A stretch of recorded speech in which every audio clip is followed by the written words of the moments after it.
지금 이제 정중앙 선생님께서 좋은 질문 주셨는데, 다 팔고 조금 떠나 있어야 됐나요? 라는 질문 주셨어요. 근데 제 입장에서는 전혀 그렇지 않다라는 쪽으로 해석을 해요. 그러니까 예를 들어서 뭐 미국 증시부터 보시면 다우지수, S&P 500 지수. 그리고 나스닥이 뭐 힘들지 않냐? 나스닥 뭐 그렇다고 해서 그렇게 힘겨운 상황이 아니거든요. 고점 대비해서 뭐 18% 밀려 있다 할지라도 2015년 12월. 그러니까 2015년 12월을 말씀드리는 이유는 2000년대 들어서 금리 인상을 기준 잡았을 때 이번 금리 인상까지 크게 세 번을 한 거거든요. 2003년 6월부터 2006년 6월까지. 그리고 2015년 12월부터 2018년 12월까지.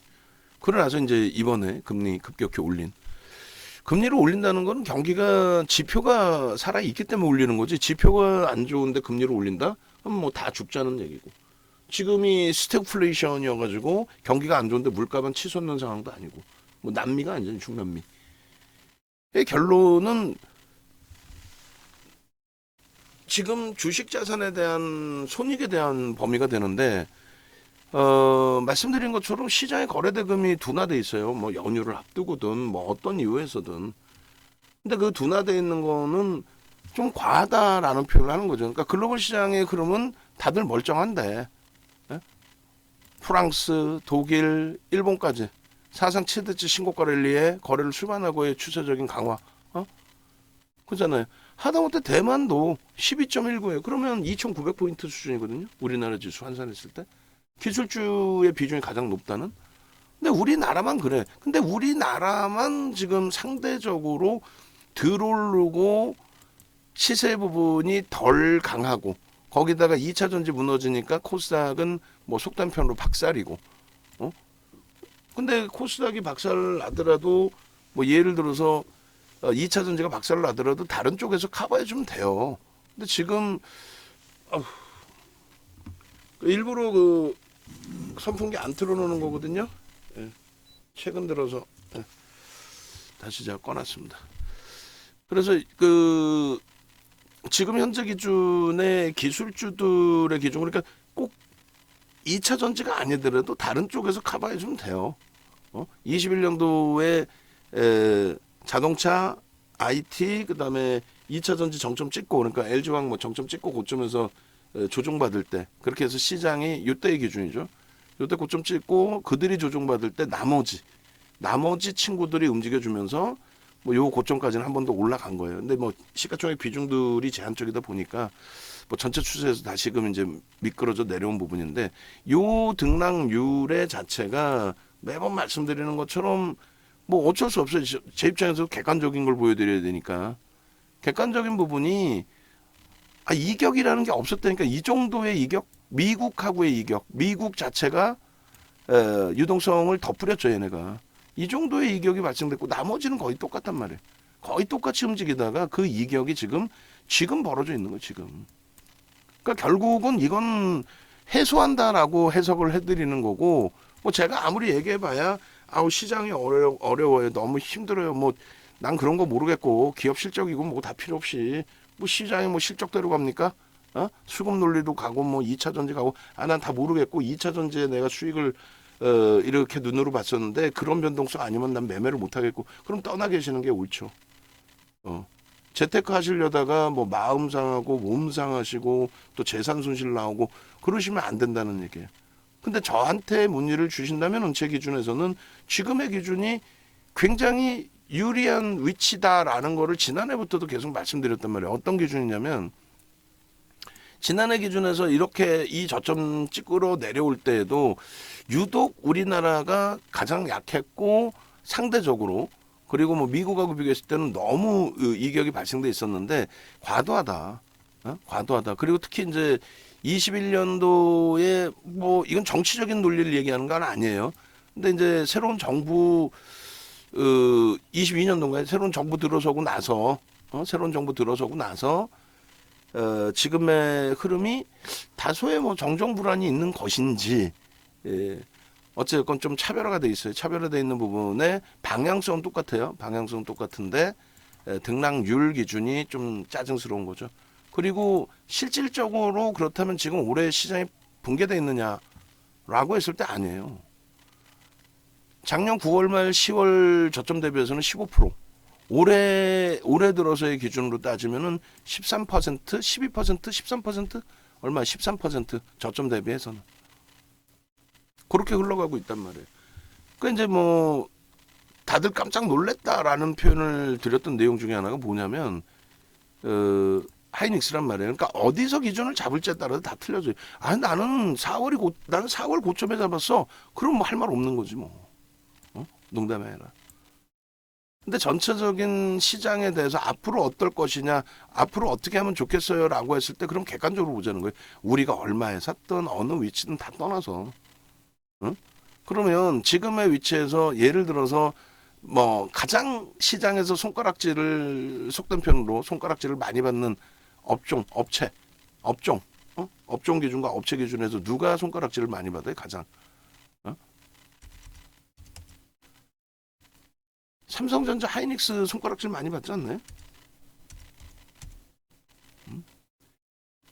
결론은 삼성전자 기준에 0094. 자, 보시면은 시장이 지금 한 20% 올라와 있단 말이에요. 2015년 말 대비해서, 그러니까 2016년 대비 20%. 시장의 주도주는 뭐라 그랬어요? 시장 주도주는 시장 대비 10배, 농담이 아니라 10배 오릅니다. 10배. 그게 그 시장 주도주 10배 오른다의 그 기준이 보여드렸어요. 그 아주 뭐 단순한 논리의 기준에서 좀 보여드렸는데, 그게 어디 있지? 이번에 그것 좀 한 번만 더 주실래요? 그 PPT 주도주 그렇게 해서 PPT 그 틀 고쳐준 거 있었죠. 그게 삼성전자로 넣어놨나 다시? 그 주도주 보시면은 그러니까 예를 들면은 시장이 512포인트에서 2000포인트 300% 오른 거잖아요. HD 현대 한국 조선해양 얘를 보시면 15,900원에서 55만 5천원까지 정확히 33배 올라옵니다. 시장 대비 딱 10배. 33배. 시장 대비 10배. 이게 이제 수정 주가라서 14,440원으로 이렇게 돼 있어요. 근데 실질적으로 15,900원에 저점을 찍고 고점이 49만 9천원 이렇게 돼 있잖아요. 이게 55만 5천원이 시가총액 3위까지 올라온 거예요. 시가총액 3위. 아니 우리나라를 매겨 살리는 조선주로 당연히 표현이 됐겠죠. 이 당시에. 근데 2007년도에는 시각적으로 보시더라도 어마어마한 오버슈팅이 맞죠. 2007년도에. 저 후폭풍들은 당연할 수가 없어요. 사실은. 49만 9천 이게 수정주가라서 이렇게 나와 있는데 어찌됐든 14,444원 나누기 14444 하면 얼마가 돼요? 33배 정확하죠. 3359. 33배. 이런 흐름이 실질적으로 계속 나왔어요. 그 차화정 랠리 때의 기준에서도 LG화학이 12배 올랐나 그럴 거예요. 이때 차화정 랠리 때. 시장은요 150% 올랐거든요. 그러니까 900포인트 이탈됐다가 2000포인트 넘기면서 150포인트 올랐어요. 150%. 150% 오를 때 LG화학이 이 당시에 12배? 11배? 12배? 어떻게 되는 거야? 계산해 봅시다. 58만 3천원. 얘가 오를 이유가 있었어요, 이 당시에? 개뿔이나 오를 이유가 없죠. 얘도 이제 수정주가입니다. 왜 오를 이유가 없냐면 얘네들은 오를 수가 없는 애들이잖아요. 10배 올랐네, 10배. 시장 150% 오를 때. 무슨 얘기냐면은 화학이 기초소재인데 경기가 안 좋은데 얘네가 어떻게 오르냐고. 유가가 100불 이상 가 있으니까 결제통화가 약세를 쳤잖아요. 달러가 엔화 대비해서 약세를 쳤다고. 그러다 보니까 중동 애들이 바보입니까? 원유 1리터 팔면서 그걸로 1달러 받아서 빵 하나 사 먹었는데 이제는 1달러 가지고 빵 반 개뿐이 못 사. 그러니까 경기가 좋든 나쁘든 유가가 100불에 난 팔 거야. 100불 이상으로 올려놨잖아. 그랬더니 우리 그 서재영 대표님이 그 당시에 자문사 이름 잘 기억이 안 나는데 자문사 운영을 하셨거든요. 그때 뭐 그 랩 상품에 돈이 들어오는 게 뭐 2조, 3조, 10조씩 들어와 버렸단 말이에요. 어? 근데 돈이 들어오는데 뭘 사야 되잖아. 그 살 게 없어 솔직히. 이때는 금융시장이 망가진 거잖아요. 파생상품에 의해서 금융시장이 망가질 때란 말이에요. 코로나19 때랑 달라요. 아무리 부양책을 내놔도. 그 결론은 차화정 랠리라고 해서 화학 정유가 가는데 LG화학하고 롯데케미칼 같은 경우가 10배, 12배씩 올라오고 롯데케미칼도 보시죠. 그리고 정유주들이 5배에서 7배가 올라와요. 그게 주도주였거든요. 근데 얘네가 실적이 좋았냐? 아니라니까. 실적 무슨 개뿔이 실적이 좋아요. 경기가 다 박살났는데. 결론은 이 친구들은 유가가 고공행진도 아니야. 그냥 100불 위에서 그냥 딱 멈춰져 있었어요. 멈춰져 있는데 그걸 바탕으로 자고를 해놨더니 재고자산의 재평가로 인해서 영업의 수지가 증가했다. 무슨 말 같지도 않은 개풀 뜯어먹는 소리야. 농담이 아니라. 그렇게 올라간 애들이에요. 사실. 그렇게 해서 13배 올라왔죠. 시장 대비 딱 10배씩 올라온단 말이에요. 시장 주도주라는 거는. 그럼 얘네들이 이렇게 하면 얘네들 밑에 딸려있는 애들은 어떻겠어요? 거기에 기아가 똑같이. 근데 이제 기아의 경우는 뭐라 그랬어요? 현대차 기아는 엔화가 150엔 수준이었나요? 150엔 수준에서 한 74엔 수준? 그러니까 뭐 엄청난 거죠. 1달러에 150엔 받아오다가 1달러에 75엔 뿐이 못 받아와. 그럼 어떻게 2달러에 팔아야 된다는 얘기잖아요. 차 한 대를. 기아, 현대차는 가만히 있어도. 결국은 그러한 흐름 속에서 기아, 현대차의 실적이 미국 시장 내에서 상상을 초월하게 개선이 된 거죠. 그렇게 되면서 슈퍼볼 광고할 정도로 그게 실적이라는 거예요. 똑같은 랠리가 나와도 그게 실적이라는 겁니다. 이게 마이너스 5,720원 나누기 5,720원 해주면 얼마예요? 138배. 13배죠 전부 다. 13배 올라온 거예요. 이게 주도주라는 건데 얘는 실적을 바탕으로. 현대차도 7배 올라옵니다. 걔도 실적을 바탕으로. 나머지 화학정료는 실적이 아니라니까. 어? 유가의 고공행진. 그 유가가 뭐 경기가 좋아서 올라간 유가입니까? 아니잖아. 어? 결론적으로 그 흐름들을 해석을 할 수 있어야 되고, 그리고 WTI로 봐야 되나요? 아니면 저기로 봅시다. 이쪽에서 보지 말고 이쪽에서 보면 될 것 같은데.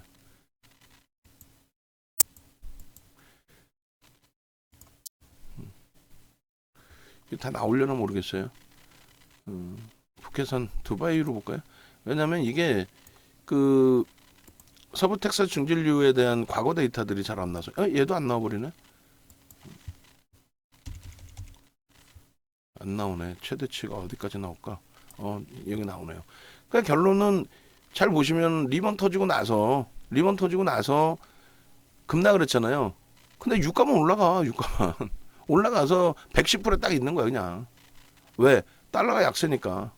그러면서 유가 급락하죠. 유가 급락한다고 시장 붕괴되나요? 이때도 웃기지도 않았다니까.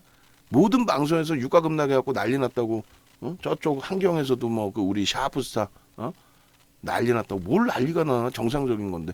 다만 여기서 한 번 더 무리하게 무너진 거죠. 무슨 얘기냐면은 미국이 이 당시 기준에 약달러에서 강달러로 전환을 시킵니다. 급격한 강달러로. 그렇게 되면서 결제통화의 강세 때문에 당연하게 상품 가격에 조정이 온 거죠. 이땐 경기가 좋아져 있을 때잖아요. 그러니까 시장에 미치는 영향이 없었단 말이에요. 그리고 오히려 여기서부터 여기까지는 시장에 랠리가 나온 거죠. 2015년 12월부터 해서 시장 랠리가 나왔잖아요. 기억 안 나세요? 유가 올랐잖아. 점진적으로. 왜? 경기가 좋아짐으로써. 그리고 요때 이제 한번 패닉이 있었고. 결론적으로 지금 뭐 100불 넘으면 무슨 뭐 큰 문제 있을 것처럼 월봉 한 번씩 가지고 나서 보여달라고 하세요. 이 당시 기준의 100불하고 지금의 화폐 가치상의 100불하고 같아요? 2001년부터 해서 2001년 12월부터 해서 2008년도 저 고점까지 찍을 때까지 시장이 붕괴된 게 있나요? 없단 말이지. 물론 여기까지였어요. 여기까지가 정상이고 여기서는 이제 마지막 선물 쪽에 있는 물량들의 해소라든가 이런 부분 때문에 오버슈팅이 제대로 나온 거죠. 마지막 자락에서. 미국의 서프라임 터지고 리먼 터지는 그 상황인데도 불구하고. 그래서 결론적으로 시장 주도주의 흐름이라는 거는 농담이 아니라 지금 단 누구 하나도 시장 대비 삼성전자가 10배 올라왔어요. SK 하이닉스가 10배 올라왔어요. 이런 얘기 하는 사람 자체가 없을걸요. 그러니까 외부에 계신 분들은 슬픈 분들이다라고 여러분들이 그냥 생각하세요. 농담이 아니라. 야, 우리는 그래도 농담이 아니라 복 받았구나. 윤정두랑 같이 있어서. 얘 343% 올라와 있죠. 그럼 너무 멀어요? 너무 멀면은 자, 이것도 이제 너무 멀지만 하나만 해석을 해드릴게요. 시장 지수라는 게 있죠. 시장 지수라는 게 이 당시 기준의 사상 최대치 지수였어요. 이게 그렇게 되면서 2015년 12월 이후에 IT가 시장을 견인했고 2018년 초반까지 그러나서 이제 트럼프 대통령이 지속적으로 금리 인하 압박을 합니다. 왜? 돈을 많이 자기는 풀고 싶거든요. 그래야 표가 나오지. 어찌됐든 뭐 여러 가지 그 흐름 속에서 결론적으로 시장 자체가 이제 조정을 받게 되잖아요. 코로나19 터지고. 근데 펀더멘털 외적인 요인이잖아요. 그러니까 하이닉스나 삼성전자는 이 당시에 사실 안 밀려요. 안 밀리고 코로나19 이때 3월 안 밀리고 요거 좀 있죠. 요게 하이닉스 또 삼성전자도 이때 마찬가지. 이게 사상 최대치 고점입니다. 시장 대비 월등히 강했어요. 이때도. 그리고 이때도 시장 대비 월등히. 예? 그렇게 하면서 이들이 올라오면서 이 사상 최대치 고점을 찍고 시장을 견인한 건데 그냥 소설 쓰듯이 야 2차 전지가 날아갔어. 이 소설이 아니라 실적이 상상을 초월하게 좋아져요. 2013년도에 삼성전자 실적이 37조 6천억입니다. 그 37조 6천억이 57조인가요? 70% 80% 증가해요. 실적이. 언제? 이 시기에 2016, 17 특히 이제 17년, 18년 요때 그리고 나서 자사주 이익 소각 14%를 합니다. 삼성전자의 기준에. 뭐 상상을 초월한 거죠. 하이닉스 마찬가지고. 2년 동안의 순이익이 하이닉스의 2년 동안의 순이익이 18조 18조인가 22조인가 그래요. 2년 동안 수익이 이 당시 기준에. 그 유보금도 다 잡히고 뭐 그 비용으로 뭐 R&D 비용도 쓰고 뭐 또 인텔 사업부 랜드 사업부 10조 정도 인수를 하고 지금 시가총액 많이 올라와 줘서 이제 80조 원대거든요. 어? 근데 2년 만에 18조 20조를 순이익을 냈다고.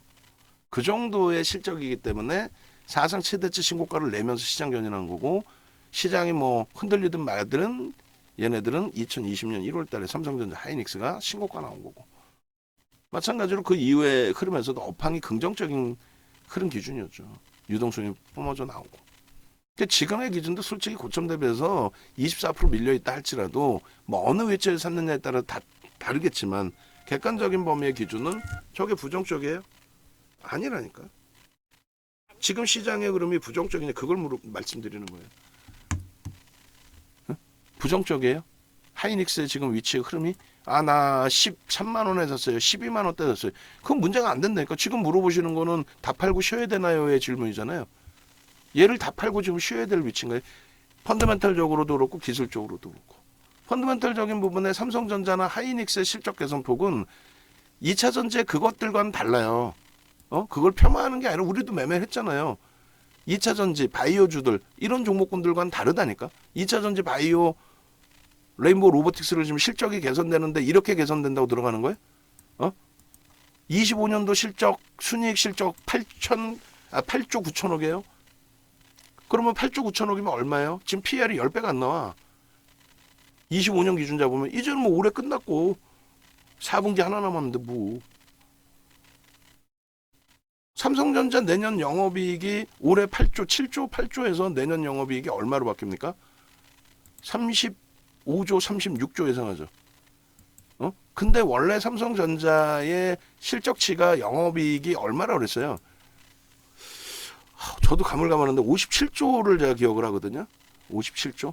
37조 6천억에서 57조만 이렇게 기억을 하는데 그 데이터는 뭐 찾아보면 나오니까 18년 19년 뭐 이럴 때 18년 뭐 이럴 때 지금 35조 그 다음 48조 원래 형성돼 있던 반도체도 기초 소재지 뭐 안 들어가는 데가 어디 있어요.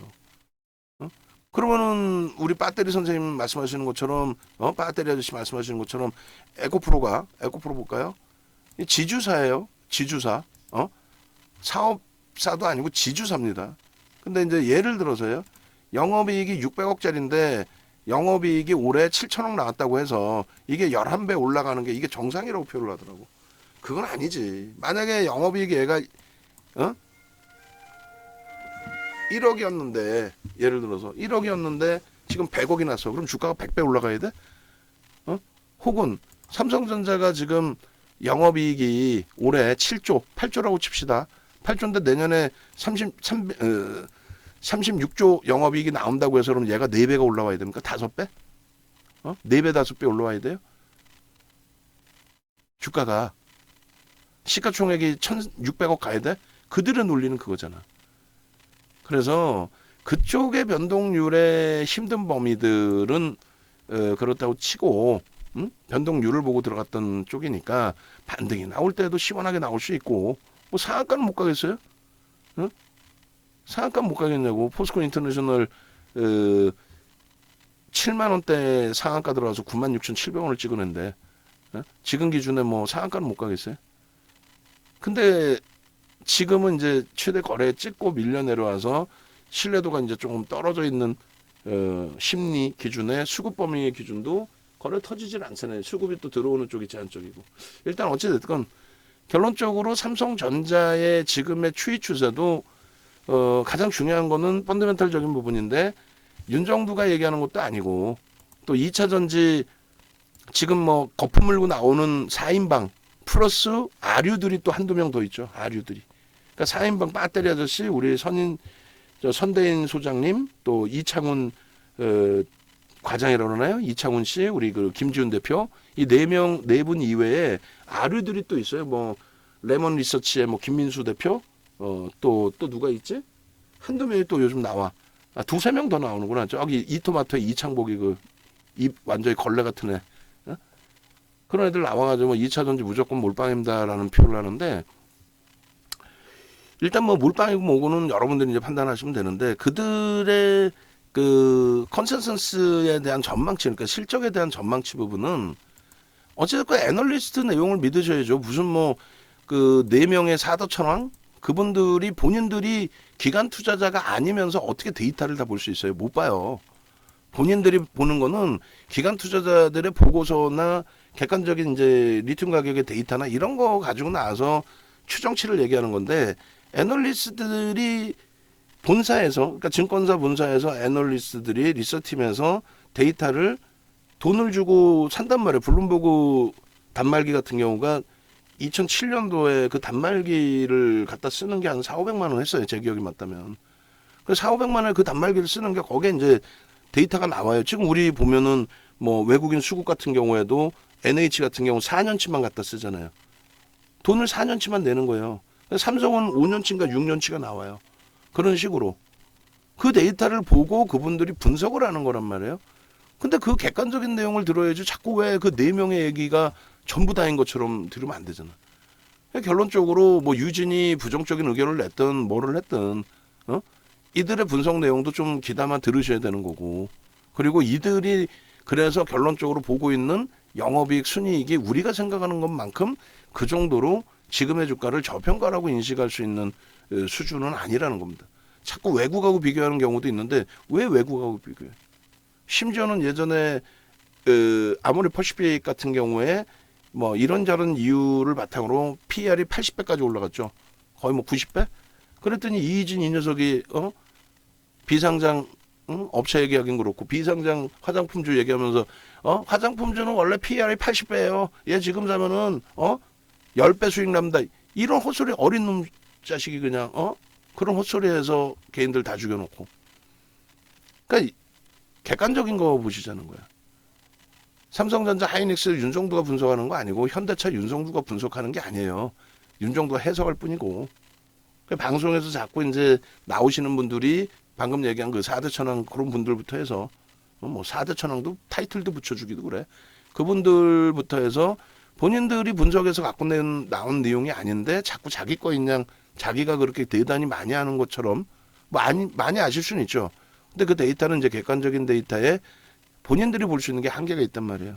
그 남의 거를 보고 오는 게 상당 부분이 있단 말이에요. 뭐 객관적인 데이터야 뭐 직접 들어가서 리튬 가격 같은 경우는 리튬 가격 직접 들어가서 보면 되긴 합니다만 결론은 지금의 위치에서 말씀드린 것처럼 눈높이만 조금 바꾸면 작년 10월 말 9월 말 10월 초 대비해서 시장은 15% 올라와 있고 그리고 올해 저점 대비해서 13% 올라와 있거든요. 그럼 눈높이만 2차 전지의 눈높이에서 조금 벗어나면은 그러면 상관없단 말이에요. 그래서 불과 얼마 전에 그 레인보우 로보틱스 그 세 번 차익 실현하고 네 번째 다시 편입할 때쯤인가에 우리 옥돌정 선생님께서 질문을 주셨단 말이에요. 그래서 어지간한 종목은 가지고 가서 냅뒀더니 더 가는데 뭐 대표적으로 레인보우 로보틱스 15만 원 찍고 10만 원 이탈됐는데 그때 막 악을 쓰고 팔자라고 얘기했잖아요. 지금 2차 전지 얘기한 것처럼. 그러고 나서 이제 돌렸단 말이죠. 다행히. 2차 전지처럼 이렇게 오버슈팅이 크게 나온 게 아니었기 때문에 어찌됐든 레인보우 로보틱스가 뭐 2조 3조 터진 건 아니잖아요. 그런 기준에서 돌렸단 말이죠. 돌리다 보니까 24만 원까지 가니까 아이 냅두면 이렇게 가는데 왜 자꾸 팔라고 그러고 자꾸 매매를 시키지? 이런 생각이 드실 수 있어요. 근데 그렇게 성공되는 게 레인보우 로보틱스 같은 하나. 조금 전에 관심 종목 1, 관심 종목 2를 지워나가면서 보다 보니까 어때요? 끔찍한 종목들 많죠. 분명히 작년 또 올 초, 올 여름까지도 매매를 했었던 종목인데 들여다보니까 고점 대비 30%, 40%, 50%, 70%다 빠져 있어. 거래 완전히 둔화돼 있고. 그래서 막연하게 진짜 한 100종목 중에 한두 종목이 다시 돌려서 신고가가 나오는 것을 우리는 기억 저편에서는 100종 예를 들어 100종목이라고 쳤을 때 99개 종목은 기억도 안 나는 거야. 그냥 한 개 올라갔을 때 이거 냅둘 걸. 이렇게 된단 말이에요. 그 마인드 컨트롤만 좀 잘하시면 돼요. 그래서 2차 전지나 이런 변동성 종목의 수익 범위들이나 이런 부분은 다 그냥 잊어버리시고 이제는 진짜 2차 전지의 이런 흐름은 뭐 2, 3년 그리고 전체가 이렇게 다 뭐 진짜 미친 듯이 속된 표현으로 미친 듯이 올라온 거 특히 이제 에코프로가 미친 듯이 올라온 거지 나머지는 그렇게까지도 아니에요 솔직히. 나머지 뭐 몇백 프로 뭐 올라왔나? 에코프로 BM도 10만 원에서부터 뭐 물론 이번에 올라간 게 58만 4천 원이긴 합니다만 뭐 400% 500% 됩니다만 뭐 LG전자, LG화학 같은 경우에 농담이 아니라 삼성 SDI 같은 경우에 보실래요? 이거 보시면은 이때 뭐 코로나19가 있긴 있었지만은 이때 저점 대비해서 LG화학 이 고점까지 올라온 게 300%가 넘어요. 삼성 SDI 보실래요? 아니 농담이 아니라 무슨 뭐 에코프로 BM만 미친 듯이 올라온 것처럼 시장에서 자꾸 이야기들을 하는데 얘 보세요. 18만 원짜리가 82만 원 올라왔어요. 얘도 400%가 넘어요. 아니 무슨 뭐 불과 1년도 안 되잖아. 8개월 9개월 만에. 올해로 따지면은 어찌됐건 8개월 만에 올라온 거잖아요. 2월부터 해서 뭐 7월 말이면 딱 뭐 7개월 6개월. 근데 에코프로 BM이 뭐 시가총액 10조였다고 치고 10만 원이라고 치고 10만 원에서 뭐 58만 4천 원이니까 470%? 걔나 얘나 시가총액 얘가 더 컸는데. 농담이 아니라 그 눈높이만 바꾸시면 된다니까요. 그 눈높이 그것만 바꾸시면은 자 에코프로 하나 빼고 나면 없어요 사실은. 그 꿈을 버리시란 말이에요.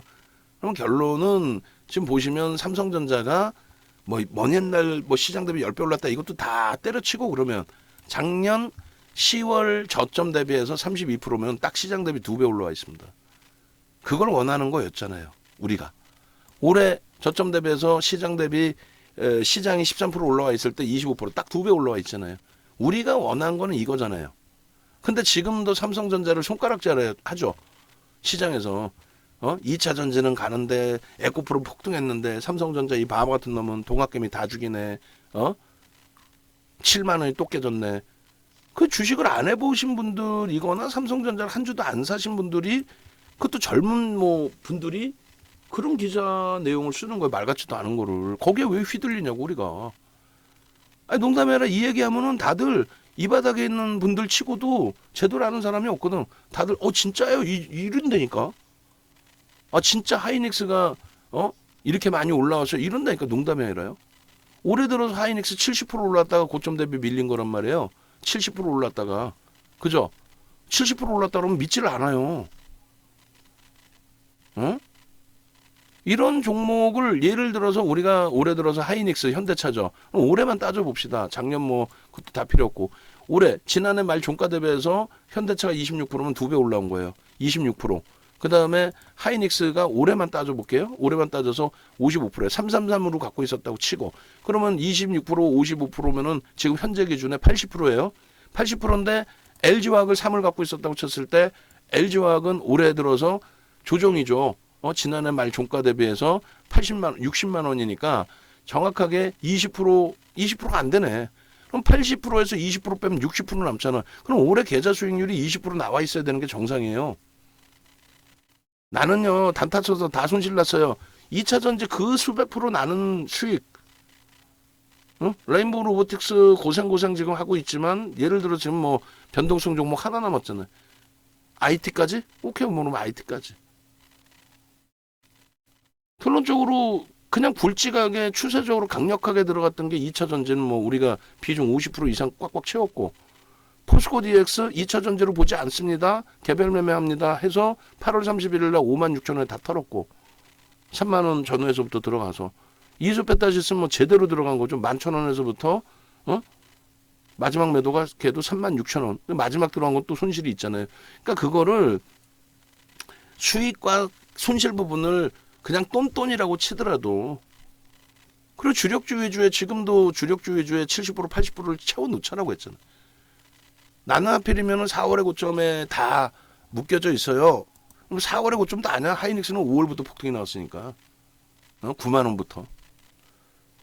그래서 그러면 여기서 결론은 그거잖아요. 계속 똑같은 얘기가 되는데, 결론은 현재 기준에서 그러면 도망쳐야 되느냐 아니면 감내할 거냐라고 했을 때 제 기준에서는 도망칠 이유도 없고 감내하는 수준이 아니라, 우리가 일단은 어쨌든 일바따로 때리고 있는 거는 우리가 들여다보고 편입 설정을 잡는 거는 누가 뭐라 해도 배터리 아저씨가 삼성전자 때려 죽여도 사지 마세요라고 공공연하게 얘기를 했잖아요. 그죠? 안 된다고. 근데 저는 제가 볼 땐 되는데, 실적이 뒷받침돼 있고 수급이 뒷받침돼 있는데 외국인 메이저들이 그렇게 때려 사는데, 공매도 대차 상환도 아니고 실질 매수가 들어와 있는데, 그거를 왜 그 개인적인 그 시각을 가져가시는 분 이야기를 다 들어야 되냐고.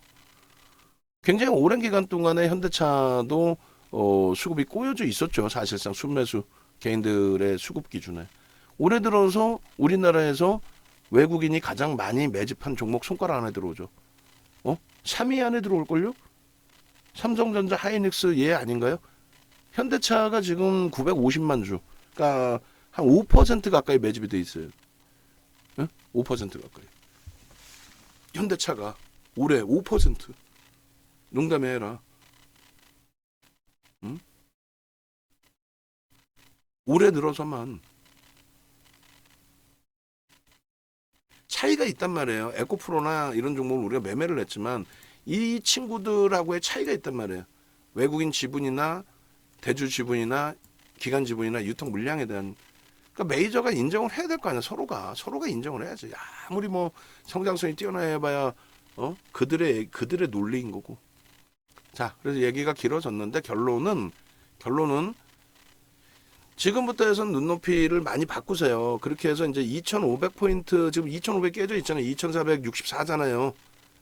그럼 얼마나 큰 기회냐 이거야. 글로벌 증신 지금 3,300을 넘겨서 있고 3,300 근처고, 가장 밑에 있는 것도 3,300 수준인데, 3,000포인트 수준인데, 우리나라 지수가 2,464면은 그냥 3,000만 놓고 봤을 때 540포인트거든요.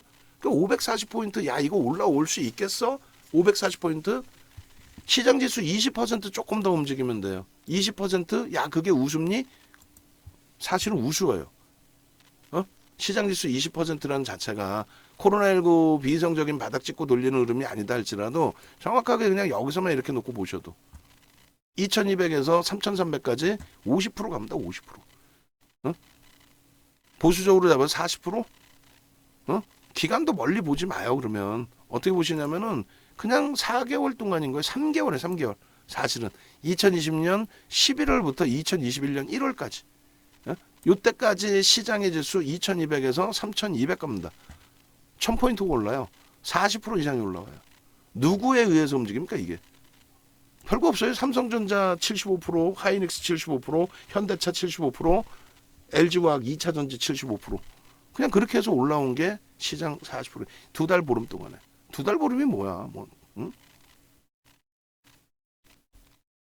이해되죠? 아니 이거 순간이라니까. 농담이 아니라 올 12월까지 해서 3000포인트 넘기는 거 순간이에요.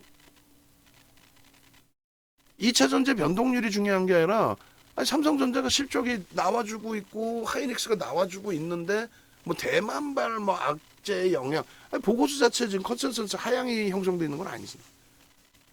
응? 알테오젠이 그냥 왜 올랐는지도 모르고 그냥 이슈 하나 가지고 계속 올라가는데 그거 따라붙고 오늘 또 20% 밀리고 왜 밀려요? 그러면 아 그게요 뭐 어쩌고저쩌고 그런 내용이 아니잖아요. 기본적인 펀더멘탈을 가지고 있는 상태에서의 수급과 추이 추세가 다 포함된 거잖아요. 그래서 조금 이따 한 번 더 해드릴게요. 그렇게 해서 이제 포트폴리오 그 전달 받으면은 제가 오후장에 해드릴게요. 그래서 지금의 위치가 뭐 우리가 맨날 배우던 캔들의 기준에서 뭐예요? 딱 정확히 석배령이죠. 이 무시 못한다니까. 정확히 석배령입니다. 양봉의 윗꼬리는 아무 의미 없어요. 양봉의 아랫꼬리를 몸통으로 보는 거고 음봉의 윗꼬리를 몸통으로 보는 거고 이 절반 딱 내려놨죠. 그러니까 대략적으로 100만 원, 98만 원 이게 이탈된 거예요. 이 추세를 돌리려면은 내일까지 확 돌려놔야 돼. 아니면 다음 달 기준에 이 자리를 넘겨야 돼. 기술적으로는. 그게 힘의 기준입니다. 근데 그것도 없고 펀더멘탈도 없고 수급도 없고 뭣도 없고 아무것도 없고 끝난 거지. 그래서 뭐 2차 전지 끝났다를 떠나서 우리의 기준에 다시 종합적으로 정리를 하면 실적입니다.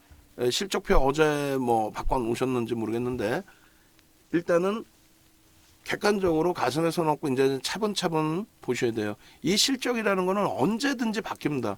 우리도 뭐 사실상 하이닉스 실적 굉장히 긍정적으로 봤다가 급격하게 하이닉스 실적이 악화된 거였죠. 사실상. 굉장히 뭐 좋게 봤잖아요. 21년도 하반기에도. 결국은 펀더멘탈적인 부분이 검증이 안 되면 천하의 하이닉스, 윤정도가 그렇게 좋아하는 삼성전 다 필요 없다는 거야. 실적이 안 되면 주가 조정을 받을 수밖에 없어요. 하물며 그런 실적을 내주고 일시적으로 실적이 악화되고 그런 종목군에서도 이런 변동률이 나오는데 실적 자체에 대해서 앞으로 끝내줄 거야도 개뿔 요 정도 수준에 끝내줄 거였는데 이걸 어떻게 하라는 얘기야. 응? 이걸 어떻게 하라는 얘기예요. 65조일 때 얘기했잖아요. 65조일 때 7월 20일 64조에 정확히 두 종목의 시가총액 3위까지 올라올 수 있다. 일반적으로 3위까지는 쉽게 올라오더라. 근데 그 이상을 가는 거는 펀더멘탈적인 부분에서 너무 과하다고 시장에서 해석하는 건지 거기서부터는 차익 실현 욕구가 굉장히 커지더라. 무슨 공매도 개뿔이나. 공매도 전체 거래 비중에 얼마나 든다고. 응? 에코프로 지금 공매도 비율 1조 8천억이라고 잡아도 사실상은 40조에서부터 나온 거기 때문에 4% 5%뿐이 안 돼요. 지금의 시가총액에서는 좀 높죠. 아니 그렇다고 유통 물량이 얼마인데 걔가 공매도 5% 나왔다고 시장에서 조정률이 40%씩 나온다는 게 에코프로 조정률이 50% 이상 나온다는 게 말이 됩니까? 공매도 때문에? 공매도 4% 나왔다고 시장 조정에서 50%씩 나와? 그걸 정상이라고 그걸 듣고 계시는 거고 그걸 정상이라고 나와서 우리 아저씨들 4명의 아저씨들이 떠들고 앉아있는 거고 어제도 교육해드린 것처럼 자료 하나씩만 보여드려도 되는데 그 자료 자체를 여러분들한테 안 보여주고 구두로 떠들잖아요. 그리고 남들이 분석해놨던 업황에 대해서 내년에 좋아질 수 있습니다. 우리 이창훈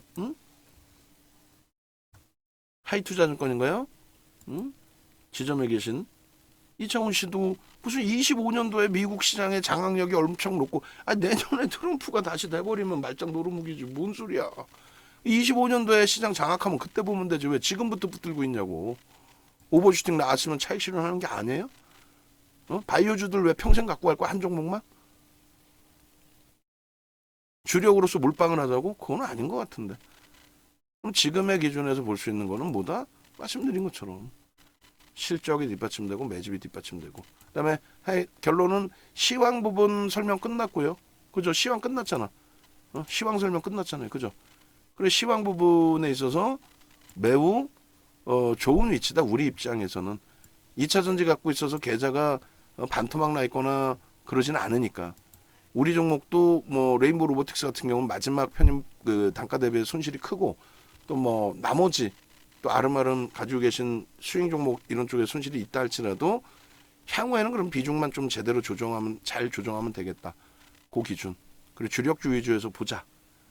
그래서 이제 옥돌정 선생님 질문 주신 것처럼 냅두면 가겠다의 기준은 그거는 이제 주력주의 기준. 그래서 언제든지 내 원금이 그래도 일정 범위 커버가 되고 있다면, 지금 그렇잖아요. 우리 뭐 손실률이 지난 말일 대비 지난 말일 대비 시장은 얼마 밀려 있을까요? 사실 코스닥하고 유가증권 시장 다 보겠습니다. 일본 기준의 8월 말 대비해서 뭐 퍼센테이지로 미끄러져 봐야 뭐 그렇게 크진 않습니다. 2000 종가가 2556포인트 대비해서 지금 뭐 90포인트 밀려 있는 거니까 3, 4%? 그죠? 코스닥 같은 경우에는 조금 더 밀렸을 것 같은데, 이 종가 대비해서 8월 말일 대비해서 930에서 830이니까 한 10% 밀려 있네요. 근데 그나마 다행스럽게 우리가 철저하게 좋은 종목만 갖고 있는 것도 아님에도 불구하고 지금 손실률은 5.7이에요. 그나마도 뭐 코스닥보다는 조금 커버가 됐고 유가증권 시장 대비해서는 좀 더 밀렸는데, 얘네들을 56,000원에 정리하고 어쨌든 얘를 좀 일찍 잘라냈다고 감안을 했을 때 나머지は뭐 다 쥐고 있는 거고, 얼마든지 이 기회는 있단 말이에요. 5.7% 손실도 어마어마하지만 기회가 있단 말이에요. 앞으로의 흐름이 윤정도 의견하고는 다르게 2차 전지가 다시 날아간다 해도 그러면 그때 따라붙을 수 있는 기회가 있단 말이에요. 포트폴리오를 구성한다는 자체가 내 자산을 지키고 시장 대비해서 주도주의 역할 기준에 최소 1.5배에서 3배 정도 수준, 시장 수익률 대비 그 정도를 넘기기 위한, 그리고 그 수익을 바탕으로 해서 변동성 종목에서의 수익의 극대화. 그러니까 옵션이나 파생의 전략 그런 게 있어요. 사실은 내 기준에 예를 들어서 1억 원이 있다. 그러면 이제 ELS나 이런 상품군이나 또 원금 보장 전략이라는 이제 그 전략군들이 있어요. 그런데 사실은 그게 원금 보장은 아닌데, 어찌 따지면 무슨 얘기냐면 1억을 가지고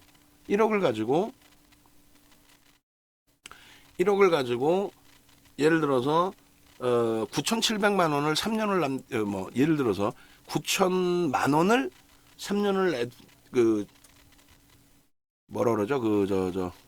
우리가 적금을 9천만 원을 적금을 3년을 냅두면 복리이자로 1년에 3%씩 뭐 이자를 붙는다고 치고 복리로 해서 뭐 3년 후에 다시 1억이 된다. 9천만 원을 넣으면 3년 후에 1억이 된다. 거치식으로, 적립식이 아니라.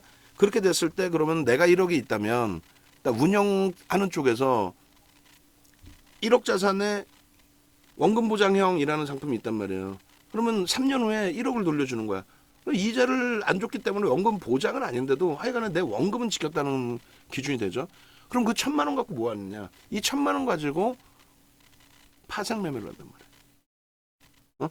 1,000만 원은 없다고 치고 어차피 3년 후에 화폐 가치가 오르든 내리든 다시 1억을 채워놓을 수 있으니 이 1,000만 원 가지고 그럼 제대로 해보자. 매매를. 그래서 파생 매매를 해요. 그래서 파생 매매를 뭐 단타 치고 이런 개념이 아니라 파생 상품 내버리지를 좀 발생시켜 갖고 들어가는 기준을 잡죠. 결론은 그렇게 진행을 해서 수익이 나게 되면은 이제 1,000만 원에 대한 뭐 100% 수익이 났다. 파생이니까 내버리지가 있으니까. 그러면 이제 전체 계좌 수익이 10% 나는. 그게 손실이 나면 제로 베이스로 파생이니까 없어져 버리죠. 그랬을 때 손실이 나는 게 아니라 일단 원금은 보장되는 그런 전략들이 있단 말이에요. 우리도 이제 활용하는 부분 중에 일정 범위가 그죠. 주력주를 잡아놓고 지금처럼 되돌아보니 어찌됐든 어느 시점에서 이제 기준을 잡느냐에 따라서 다르지만 올해의 기준으로만 놓고 따졌을 때 시장이 어렵냐 했을 때 솔직히 어려운 장 아니란 말이에요. 어렵다는 사람들은 얼굴 노래진 지금도 2차 전지 몰빵하지 않은 애들이 어려운 거지. 우리 기준에서도 냉정하게 봐야 돼요. 시장은 올라 있다. 13% 올라와 있다. 대단한 거죠. 거기에 주력주 기준도 시장 대비 2배 올라와 있다. LG화학이 힘겹지만. 거기에 변동성 종목에 우리가 실패된 종목군들도 있지만 그거는 막말로 윤정도 겸손 떠는 거지. 우리가 2차 전지 7월 26일까지 50% 이상의 비중으로 그냥 강력하게 매수했잖아요, 사실. 그 기준에 이수페타지스, 포스코 DX, 뭐 레인보 로보틱스 지금 힘들지만 레인보 로보틱스, 뭐 한미반도체 들쑥날쑥했지만 한미반도체 뭐 이런 종목에서의 수익 범위들 뭐 아무리 손실이 있다 해도 수익 난 거하고 비교했을 때는 최악의 경우도 똔똔 되지 않을까요? 지금 기준에 연말까지 목표를 설정해보자 이거예요. 연말까지 기준에 왜 3,000포인트 못 간다고 생각하십니까? 그건 지수하고 종목을 따로따로 보시니까 그런 거예요. 지수하고 종목을 따로따로 보실 필요 없이 남들보다 조금 더 생각을 잘 설정을 잡으셔서 왜 지수하고 종목하고 따로 노니? 우리 종목은 다 하이닉스, 삼성전자, 현대차인데 이들이 움직여주면 지수 가는 건 당연한 거고 지수가 간다면 2차 전지가 꼭 아니더라도 IT 종목군들 변동성 뭐 한미반도체도 상한가 가는 그런 친구인데 한미반도체 7월 달에 상한가 가고 추가 20% 올라서 이틀 만에 50% 60% 올랐잖아요. 그런 상황인데 왜 뭐가? 그래서 기회로 삼자. 굉장한 기회다. 그 굉장한 기회인데 당나귀 귀가 되시면 안 돼요. 여러분들은 임금님입니다. 왜? 자산이 많잖아요. 농담이 아니라. 자산이 굉장히 많으신 거예요. 여유 자산이 있으신 거잖아요. 주식을 하신다는 건. 뭐 빚을 어마어마하게 내서 뭐 집 팔아서 하시는 거 아니잖아요. 솔직히. 그래서 여유가 있으신 거기 때문에 임금님이야. 임금님이신데 옆에서 윤정도 같은 머슴 나부랭이들이 이거 끝내줘요. 몰빵하세요. 그런 데다가 몰빵해서 다 날리지 마시고. 특히 또 지금 같은 장에 거래대금 자체가 안 나오잖아요. 거래대금 자체가 안 나와요.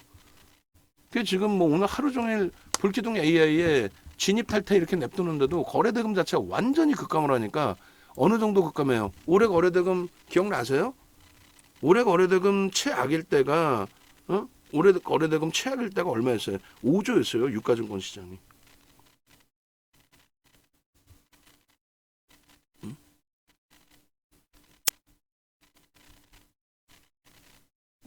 5조.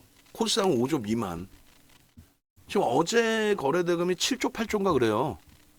근데 거기서 억지를 쓰면 안 된다는 거예요. 윤정도도 그렇고 여러분들도 그렇고 윤정도가 종목 드린다고 해도 야 윤정도 정신 똑바로 차린 인수가 거래대금 없으면 아무것도 안 된다며. 거래대금 없는데 왜 종목을 준다고 그래. 이거 안 되겠는데 윤정도 빠따 맞아야겠는데 이렇게 나오셔야 되는 거예요. 농담이 아니라. 거래대금이 어제 얼마에 8조 겨우 넘겼다니까요. 아니 에코프로 비엠이 7월 26일 날 두 종목의 거래대금이 9조가 넘었는데 10조에 달했는데 시장 전체 거래대금이 8조라고. 유가증권 시장은요. 자 어제 거래대금이 얼마요? 어제 거래대금이 이거 거래대금으로 해놨어야 되는데 잠시만. 코스닥이 어제 얼마였죠? 죄송합니다. 거래량으로 잘못 봤어요. 어제 8조. 그리고 코스피가 어제 7조 원인가요? 그럼 코스피가 7조. 이거 참. 동네 창피해서 7조란 말이에요. 포스코 홀딩스가 7월 26일 날 거래대금 혼자 터트린 게 8조야. 근데 시장 전체가 7조인데 변동이 나오겠냐고. 종목군들의 변동이 나와? 안 나와요. 올해 1월이 그랬단 말이야. 그냥 미칠 것 같았죠. 윤정도도. 거래대금 5조 2천억에 이날 5조. 이러니 동네 창피하지만 이럴 때에 뭐 셀바스 AI 이런 애들 거래대금 조금 터졌다고 그런 애들에서 매매하고 있었잖아요. 우리가 주력주 묶어놓고 힘겹지만은요 주력주 묶어두시고 종목 없나? 뭐 셀바스 한번 들어갈까? 그 창피한 행위를 했다고. 이렇게까지 거래가 둔화되면 돼요? 안 되지. 둔화될 가능성은 그게 제한적으로 본다고 저는. 왜? 글로벌 시장이 멀쩡하니까. 왜 자꾸 미국도 영향을 안 받는 셧다운 같은 얘기를 하고 있고 우리가 방송 보면 방송 보지 마세요. 그거.